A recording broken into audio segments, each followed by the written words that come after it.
Hello everyone, আমাদের short ট্রিপের menu লাগে তোমাদের সবাইকে ওয়েলকাম। তো হ্যাঁ, ফাইনালি আমরা তুমলিং পৌঁছে গেছি। তো ফার্স্টেই দেখো আমরা সবাই মিলে দাঁড়িয়ে এখানকার ওয়াইফাই কানেক্ট করছিলাম। তারপর নিচে এসে আমাদের লাঞ্চ কতদূর আগালো, লাঞ্চটা কখন দেবে ওটা শোনার জন্য নিচে এসেছিলাম। তারপরে কিন্তু চলো তোমাদের সাথে এখন আমাদের রুমটা শেয়ার করি। তো হ্যাঁ, ফার্স্টে একটা ডাবল বেড আছে, একটা সিঙ্গেল বেড আছে, একটা সাইড টেবিল দিয়েছে, আর আমাদেরকে হ্যাঁ টিভিও আছে, আর এই যে বাথরুম আছে। বাথরুমটা খুবই পরিষ্কার ছিল, আমার তো খুবই ভালো লেগেছে দেখে।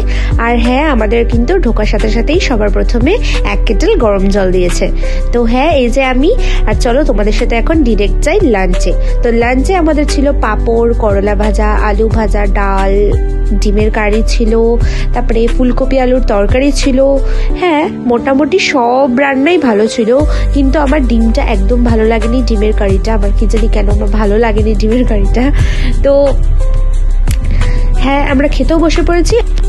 খেতে খেতে কিছুক্ষণ গল্প করলাম, অনেক কথাও বললাম। তারপর কিন্তু হাত ধুয়ে আমরা এখন যাব ডিরেক্ট ওপরে গিয়ে আবার ওদেরকে ডেকে আনলাম, ডেকে এনে ওরাও লাঞ্চ করলো। তারপরে দেখো আমি এখানে 1 বাটি আচার নিয়েছি। এই আচারটা এতটা টেস্ট ছিল, আমি কিন্তু কোনোদিনও এরকম আচার খাইনি। তেঁতুলের আচার সচরাচর এত টেস্টি হয় আমি জানতামও না, আমি অতটা পছন্দ করি না। যাই হোক, তো দেখো ওয়েদারটা এত সুন্দর ছিল। তো তোমাদের যদি এই ব্লগটা ভালো লাগে তো অবশ্যই লাইক করো, কমেন্ট করো, শেয়ার করো, আর অবশ্যই সাবস্ক্রাইব করো। আসছি নেক্সট ব্লগ নিয়ে।